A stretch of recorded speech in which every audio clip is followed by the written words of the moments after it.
The mad motorists are in Pakistan. The older, slower cars have been racing against the clock up this road. Now it's the turn of the newer, faster ones. That is, cars that are at least 30 years old, but not yet 50 years old.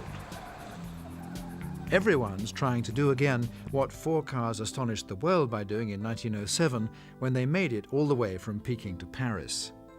I'm along, always alert, to bring you the adventures of Andy Van, the southern gentleman from Alabama of seemingly unshakable good nature, David Bull, the electrical contractor from Yorkshire with his wife and mother-in-law. There's John Bayliss squeezing into an ancient Ford Jeep with Phil Surtees, who's had 3 fingers amputated to be here,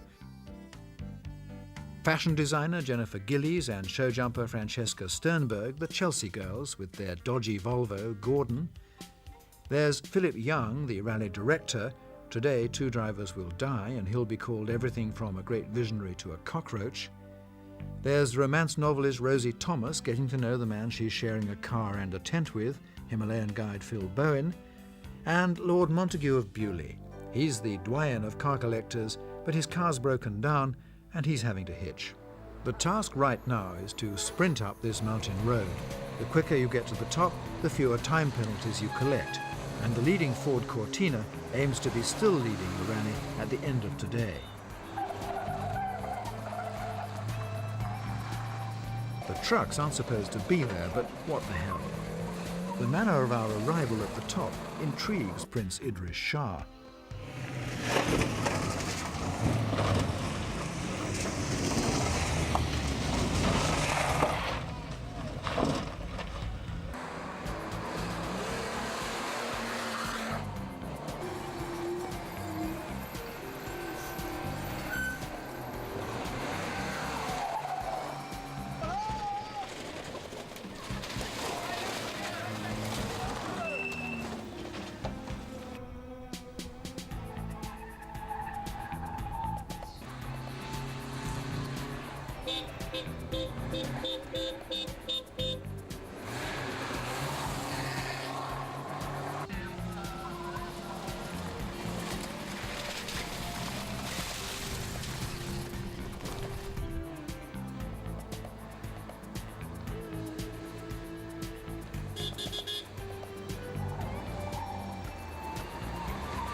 Kermit the Volvo limps in.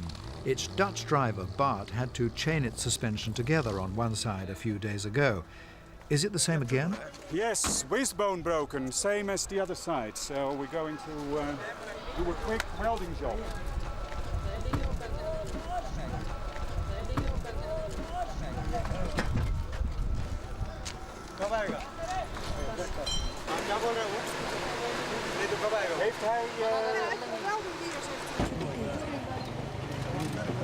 Getting a little tired? No, not tired, just disappointed. It's broke down. Some say the scores for that hill climb are being cancelled because of the lorries on the road. Others say there was nothing wrong with it. No, I want to go fast again like that because that's the only time that my little car can do anything, is when I can go fast! Well, this is strange because they just told me the time wasn't canceled. Because this time counts in. It's not a matter of speed, it's a matter of how close are you willing to come to the edge. Yeah. How many tires over the edge? Well, we only corner on 3 wheels anyhow. The local men don't allow their women out. We won't see a woman for the rest of our time in the west of Pakistan, even in the cities. What must these guys make of our women running to clock in and get back on the road? There's Rosie, smashing taboos with every stride.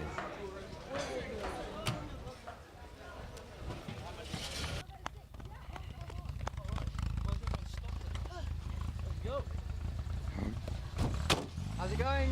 12:06. 7 minutes over, but better than a lot of people. Past about 8 or 9 Pleased with that.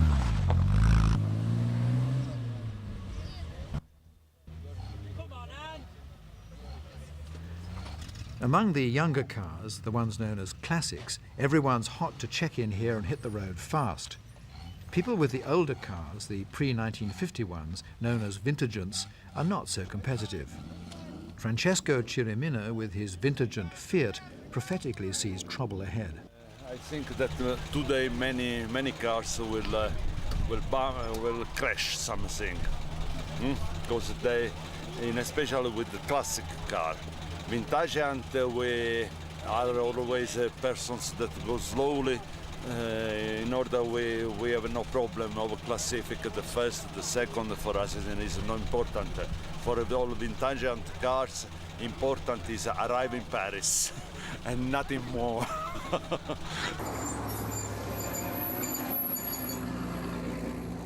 The man with our oldest car is afraid no one's going to be able to make it to Quetta till after dark, and his 1927 Mercedes has primitive headlamps. The road is still so long and so difficult that we've calculated if we drive all day, we arrive probably at 8 o'clock in the evening at the last post.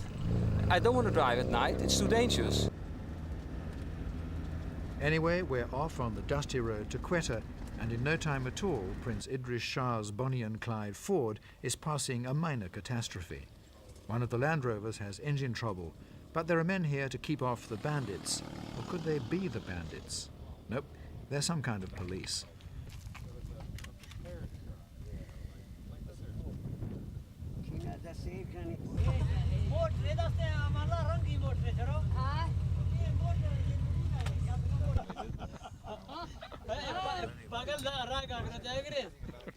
I don't like to see a Land Rover in trouble. I'm in one myself, and I prefer to believe that this never happens to them. Along the road, something's up with Roberto and Flavio's Lancia. What's the problem? I suppose the axle. What happened? What did you feel? We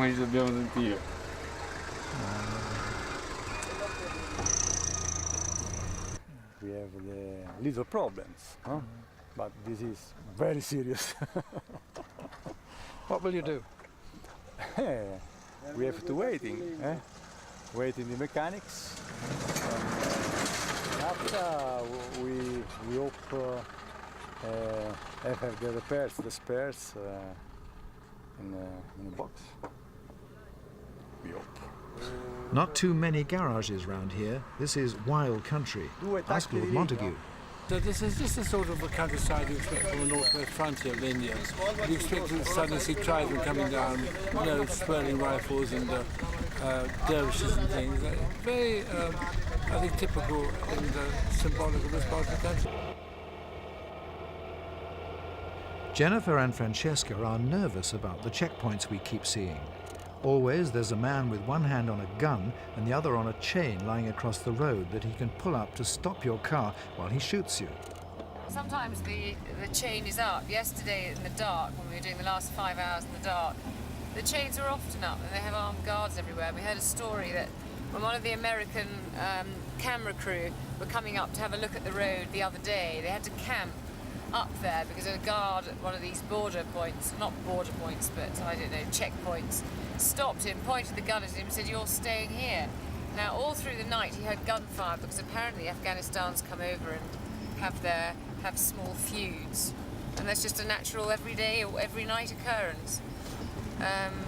Slightly puts the fear of God into us, or Allah. As well as checkpoints and breakdowns, you can be held up by the dreaded runs. Fingers Phil had them. I did, yes. It lasted, I think, 10 or 12 days. And I just kept taking more and more homeopathy remedies. It seemed to keep changing, you see, and you have to take one to suit the condition. And so you didn't try the doctor's potions? I did eventually, yes.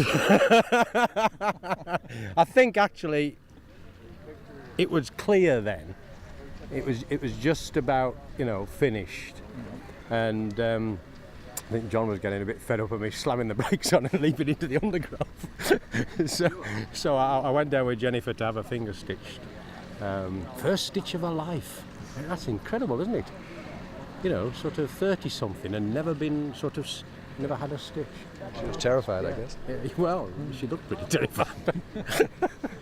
So I thought, well, while I'm there, I'll ask him for something, and that sorted it anyway. So I can't really say which of the medicines, the alternative or the Western one worked. But We got there eventually. For the official treatment, ask the doctor.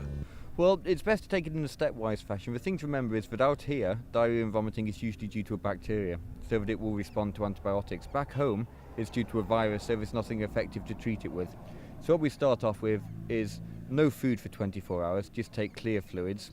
After that we try Lomotil. If a Lomotil doesn't hold it at bay, we then move up one step to use an antibiotic called Ciproxim, which is very effective at stopping gastroenteritis out here, but we keep it in reserve.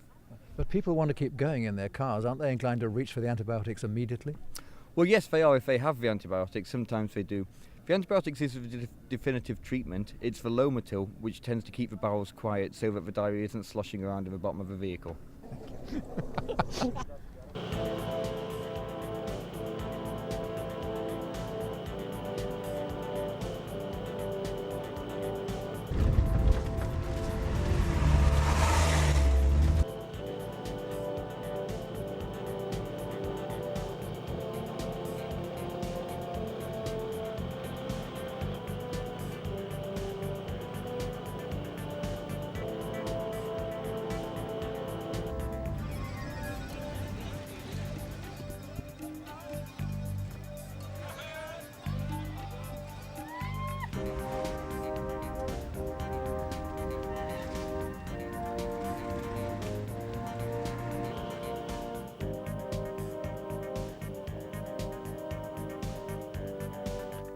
We've lost the road and some helpful men in this village are guiding us back onto it.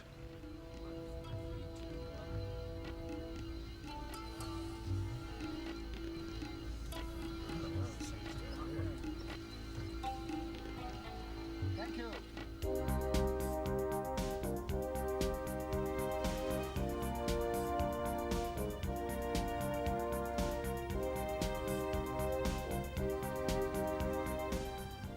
That's Paul's cigarette.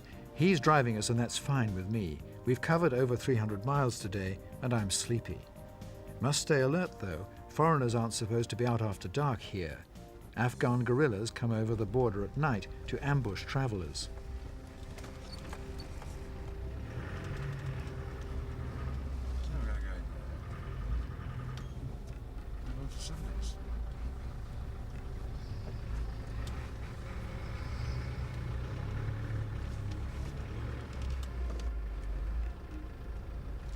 Whew, no ambush, just a truck turning round. It can't be far now to Quetta.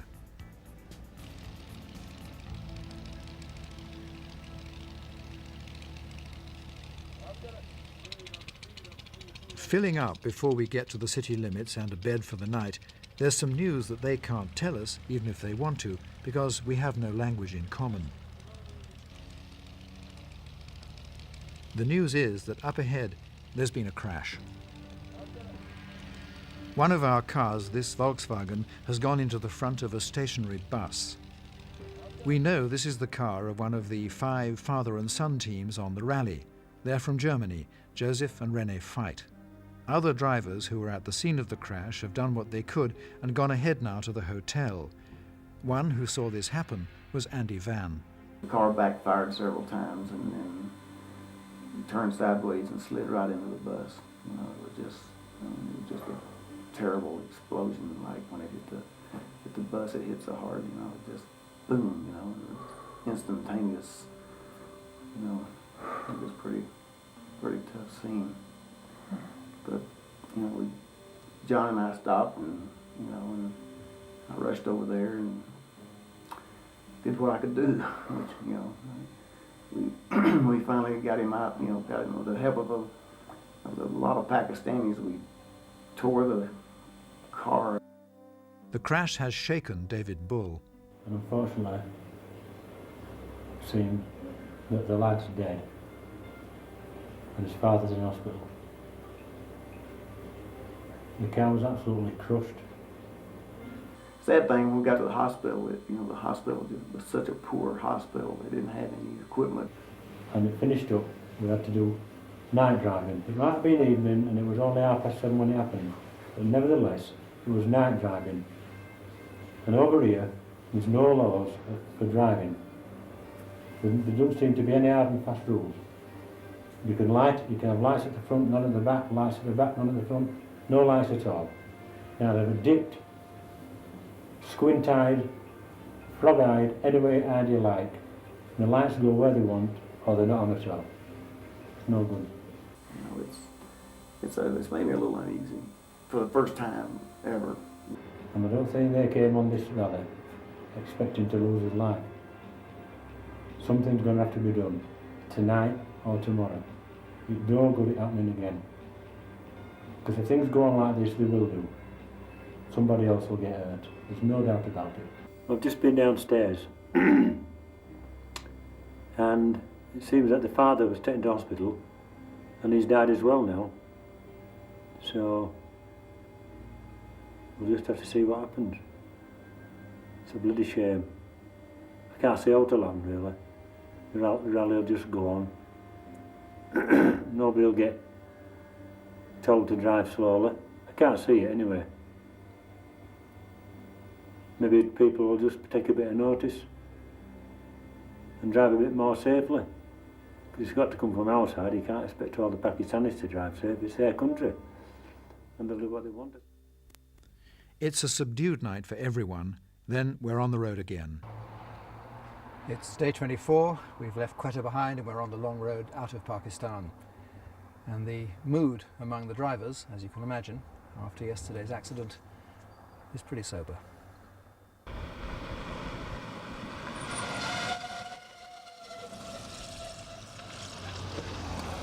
David Bull's mother-in-law looks back on yesterday as tragic and exhausting. It was very long, it was a bit too long for me, and then the tragedy at the end was the last straw, really. Those poor people.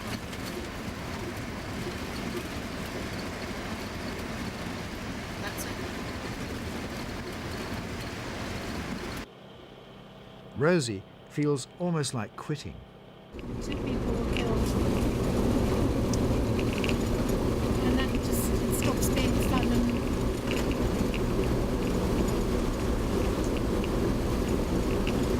comes the time when it's supposed to end, I think. People are divided.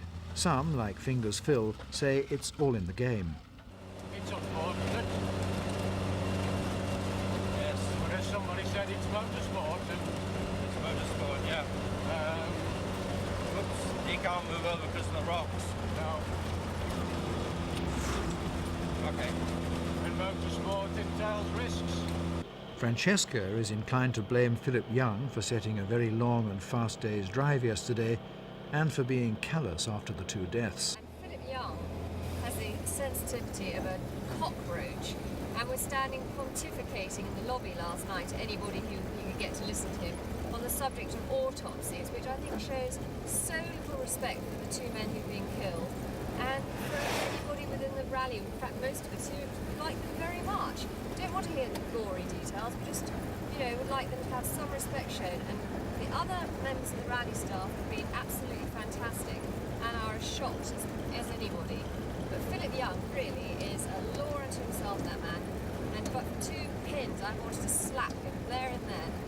When I caught up with Philip Young, I put it to him, was he responsible for those deaths?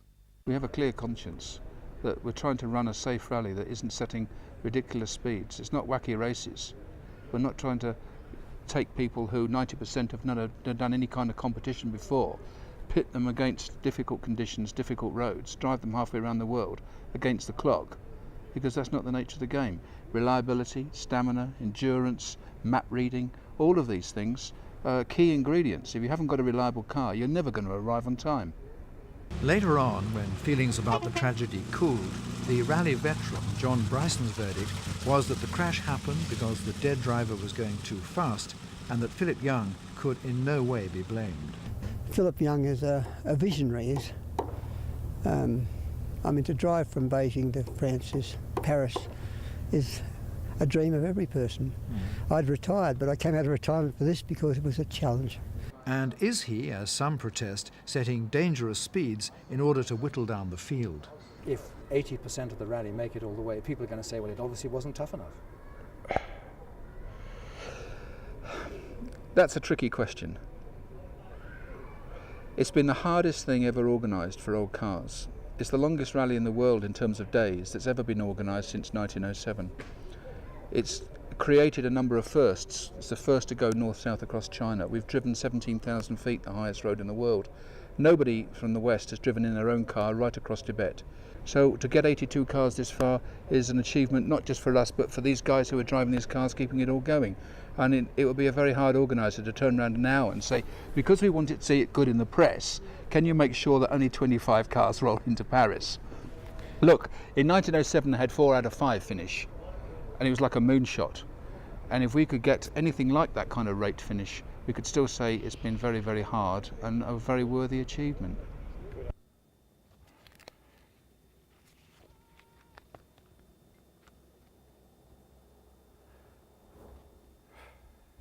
Well, here we are in the middle of nowhere. But for us, this is really a somewhere, because we've just come 5,000 miles from Beijing. Just clocked it up.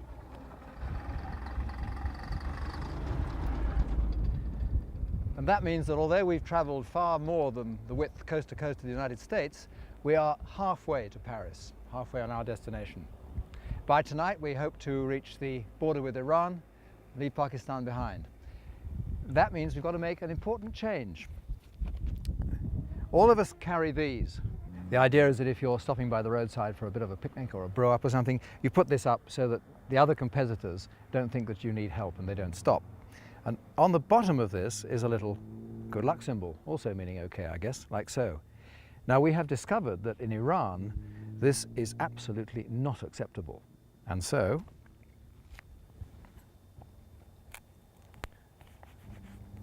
it's cover-up time.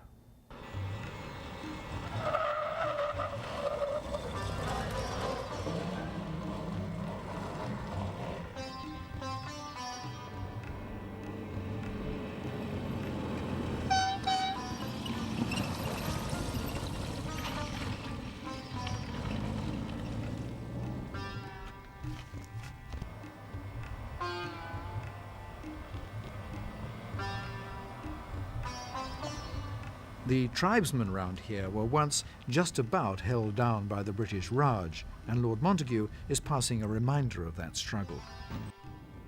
Lovely old fort there. British regiments used to put their badges made out of stone on the hillsides. Very good.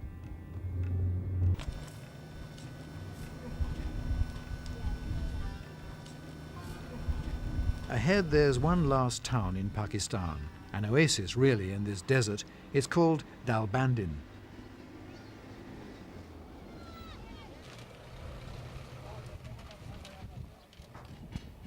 The town baker has just done today's bread. It smells too good to resist, even though the temperature outside is over 100.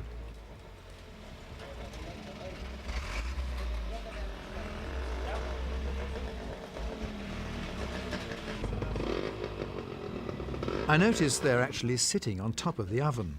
Well, a chap's got to keep the chill out.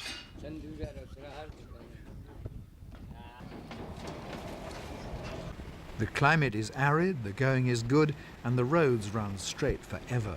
But there are sharp stones lying around to pierce your tyres.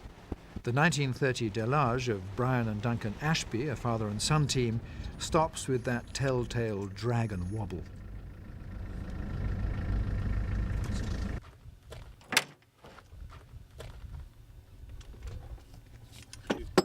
Try to avoid doing in this weather, obviously.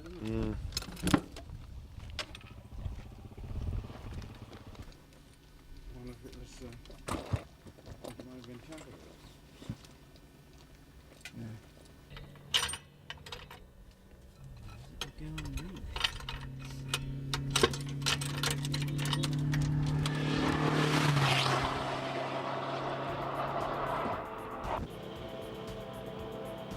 It can't be far now to the frontier of the Islamic Republic of Iran. Am I alone in feeling dread at those words? But first, it looks as though there's a lot of sand to get across.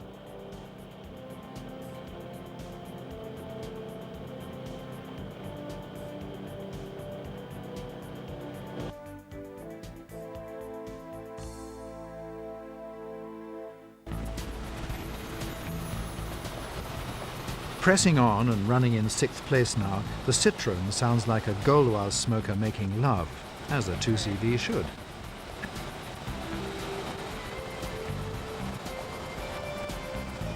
It looks as though Gordon, the Chelsea girl's wretched Volvo, is in trouble again.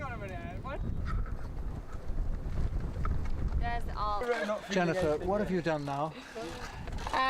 Yesterday the left-hand rear spring broke, and today the right-hand rear spring has broken.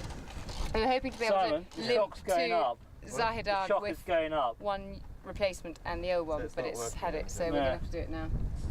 They have a novel way of doing it. Just get out of the way in case it drops.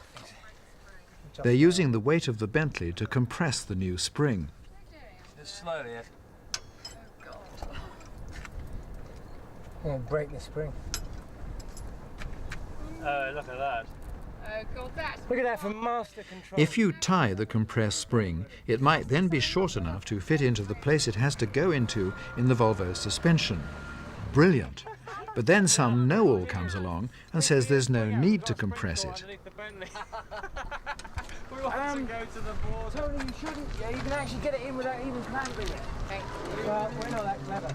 Well, you take the shocker off and take the cap off, and it just drops in, doesn't it? It just drops in. He's missing the point, which is that this is a chance for men to come to the aid of women. There's so much paralysing gallantry around here, it's a wonder anyone's actually driving on at all. In the open-sided Jeep, Fingers Phil and John Bayliss are glad of the ventilation. On the little thermometer here, we're up to 42.6, which is nearest down at 110 degrees Fahrenheit. Well, 42.8, just got up again. What you might say, hot.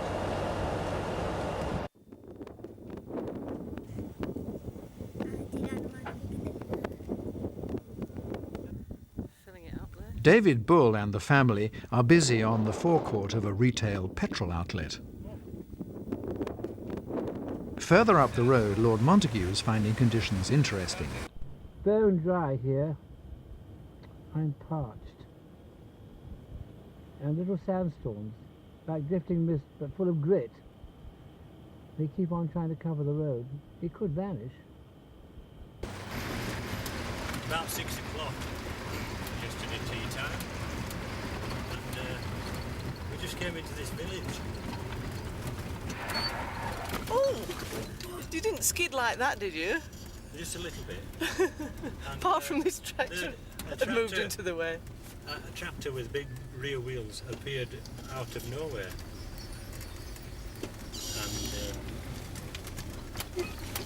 and got in your way, didn't I wasn't it? going all that fast. Oh, I honestly wasn't going fast. But it was very dusty. That we were warned about sandstorms, right? So I put my brakes on. Progressive braking, as they call it, on and off, and it slowed right down. I realised I wasn't going to get slow enough because I couldn't pull out to overtake because there was a big ditch all down the side of the road. So I had to wait right to the last second before I could pull out, and as I pulled out, then the bumper hit the tyre. And there was this... The tyre had just stopped. There was this ping and it showered flying glass. A ping? And then he stopped the car, and I said, "Come on, Dave, keep driving, don't stop." I think he was going to see if he could find some trace of damage on this tractor tyre, but I managed to restrain him from doing that. Anyway, it crunched the wing up, and luckily the bumper did 3 separate bits, so it hadn't really done any damage to it. One straightening out though, so with a bit of luck, get to it round, should be able to take it off, because I've got mechanics laid on the workshops, and they're going to do anything we want them to do. I couldn't believe that the headlights still worked after all that. It's no glass in it, but it managed to... got a bit of a squint though. A bit of a light, a bit of looks like the hunchback of Notre Dame. One eye looking downwards. Anyway, up to what happened yesterday, it's nothing. No. I think one chap ate 3 buses. I don't know how the hell he managed to do that, whether he bounced off one to the other. Rosie and Phil are going hard. Oh, now we've just got to get to the Iranian border before Pakistan-Iranian border before it closes. Otherwise, we've got to camp out somewhere in the desert. We've got just over 300 k's to go, and if it's anything like the Indian border, which closed at 4:30, we've got precisely 3 hours and 25 minutes to do it in. So yet again, we're going too fast for the terrain. There are a few bumps on this road. Lord Montague is about to find a good one. Oh, shit. Oh. There was a big sand bump. You can see the sand right over the road here. It's the Iranian frontier, and they crowd round one of the Iranian cars, glad to be out of Pakistan because Pakistan's Sunni Muslims think Iran's Shiite Muslims are the wrong sort of Muslims. And yesterday, the Shiite Iranian cars were hit by Sunni Pakistani rocks and had to cover their smashed windows.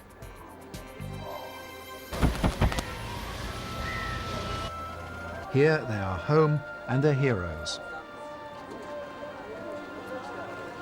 The roads in Iran are as smooth as petrodollars can buy, a real treat. Islam here demands even more covering up. Women's hair must be covered. David Bull is in the Rover with 2 women. Got it where I want you now. Mrs. Mops. Don't forget, Helen, just a minute, you're in a man's world now. Yes, yes. Right, don't forget. That goes for you as well. That goes for you as well, right? Don't worry, we'll let you be in charge of the paperwork and the directions from now on. Look like a couple of fishwives.